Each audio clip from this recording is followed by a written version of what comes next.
안녕하십니까. 진세골 사랑의 집 이사장 주수일입니다. 우리 인간들의 운명을 결정짓는 가장 중요한 요소가 하나 있다면 그것은 바로 만남입니다.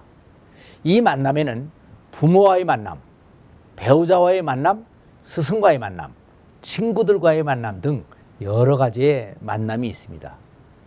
그래서 우리들이 삶의 질과 운명은 이 만남에 의해서 결정이 되는 것입니다.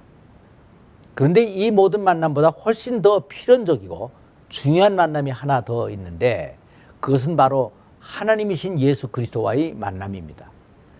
이 만남은 세상의 삶만을 결정하는 것이 아니고 우리들의 영원한 삶까지도 결정을 하는 것입니다. 마태복음 16장을 보면 예수님께서 제자들에게 사람들이 인자를 누구라고 하느냐 하고 물었습니다. 그랬더니 제자들이 어떤 사람은 세례 요한이라고 하고 더러는 엘리야나 에레미야라고 하기도 합니다. 라고 대답을 했습니다. 그랬더니 예수님은 베드로에게 너는 나를 누구라고 하느냐 하고 단도직입적으로 물으셨습니다.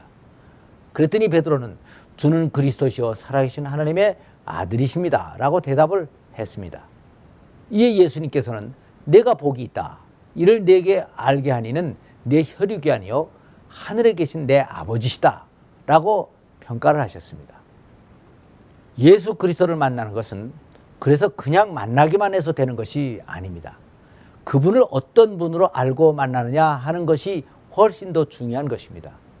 그분을 단순히 선지자나 성인이나 영웅 정도로 알고 있다면 이것은 아직 예수님을 제대로 만난 것이 아닙니다.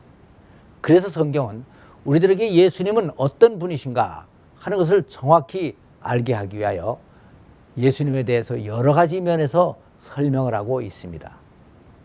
요한복음 1장 29절을 보면 세례 요한이 예수님을 세상 죄를 지고 가는 하나님의 어린 양이라고 소개를 하고 있습니다. 이 말씀은 하나님께서 구약시대에 인간의 죄 문제를 해결하기 위하여 양을 잡아서 그 피로 제사를 지내게 하셨는데 이 양의 피는 인간의 죄를 대속할 능력이 사실은 없었고 단순히 미래에 올 메시아에 대한 상징이었던 것입니다. 그래서 인간의 죄를 대속하기 위해서 진짜 메시아를 보낸다고 하셨는데 예수님이 바로 그분이라는 것을 선포한 것입니다. 그리고 또 요한은 자기보다 6개월이나 뒤에 태어나신 예수님을 나보다 먼저 계시는 분이라고 소개를 하고 있습니다. 이 말씀은 요한복음 8장에서 예수님 스스로가 나는 아브라함이 나기 전부터 있었다고 선포하신 것과 같은 의미입니다. 그러니까 예수님은 영원 전부터 스스로 존재하시는 하나님이십니다. 스스로 존재한다는 말은 모든 만물은 예외가 없이 다 창조가 된 존재들이지만 하나님은 창조한 분이 없기 때문에 모든 만물보다 먼저 존재하시는 분으로 만물의 근원이시고 그 어떤 존재로부터도 제재를 받을 필요가 없는 분이시라는 것을 강조하고 있는 것입니다. 그리고 요한복음 6장을 보면 예수님께서 직접 자신을 생명의 떡이라고 말씀을 하고 계십니다. 이 말씀은 오병이어의 이적을 행하시고 이 일과 연계해서 바로 그 다음에 하신 말씀입니다. 대부분의 유대인들은 예수님께서 오병이어의 기적을 베푸실 때 단순히 그 빵을 얻어먹은 것만으로 만족하고 예수님을 따랐습니다. 그래서 예수님께서는 너희들은 이적을 보고 내가 생명의 떡이라는 것을 알아서 따르는 것이 아니고 단순히 배가 부르기 때문에 나를 따른다고 지적을 하셨습니다.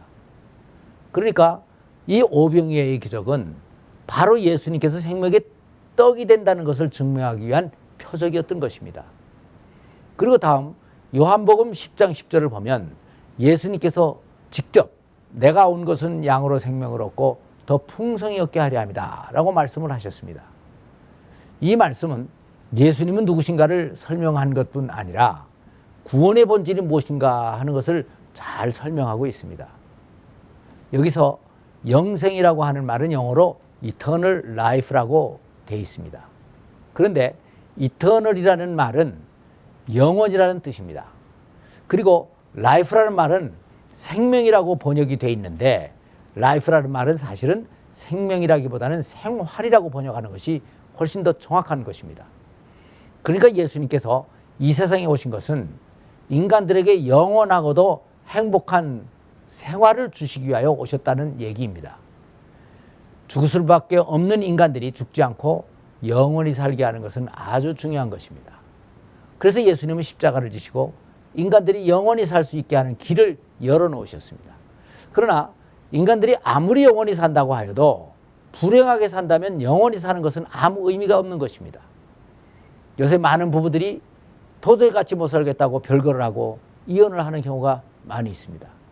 그런데 이런 부부들에게 천당에 둘이 같이 가서 하나님께서 짝지어 주신 것이니까 인간이 나누지 못하고 영원히 둘이 같이 살아야만 된다고 하면 어떻게 되겠습니까? 아마 그것이 바로 지옥이 될 것입니다.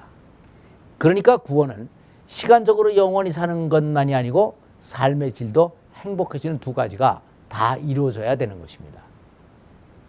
사람들은 흔히 행복하게 살기 위해서는 건강하고 돈이 있고 환경만 좋아지면 얼마든지 행복하게 살 수 있다고 착각을 합니다.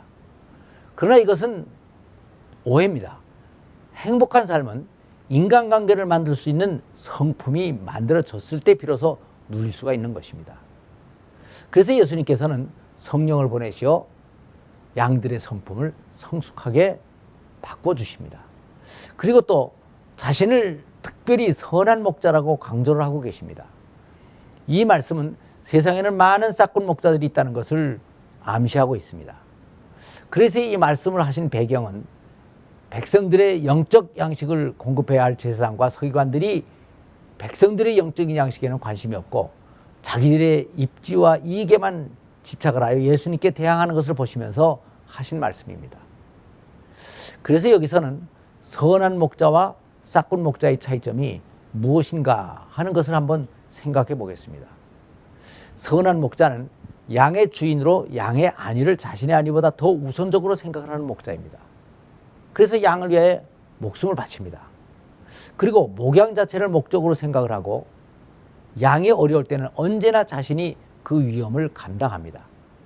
그러나 싹군 목자는 양의 주인이 아니기 때문에 양의 안위에는 관심이 없습니다. 그리고 목양을 하는 것도 결국은 자신의 이익을 위한 수단으로 하기 때문에 자기에게 손해가 오는 경우에는 언제나 양을 버립니다. 그래서 예수님은 선한 목자가 되시어 인간의 죄를 대속해 주시고 영원히 살 수 있게 하는 속죄 양이 되시고 양의 문이 되시어 들어오고 나가면서 살진 꼴을 먹여주신다는 것입니다. 그래서 우리는 인생을 사는 동안 꼭 하지 않으면 안 되는 일이 하나 있는데 바로 이 선한 목자인 예수님을 만나는 것입니다. 그리고 또 만나되 그분과 늘 동행을 하면서 그분에 대해서 체험적으로 많은 것을 더 많이 알아야 되는 것입니다. 감사합니다.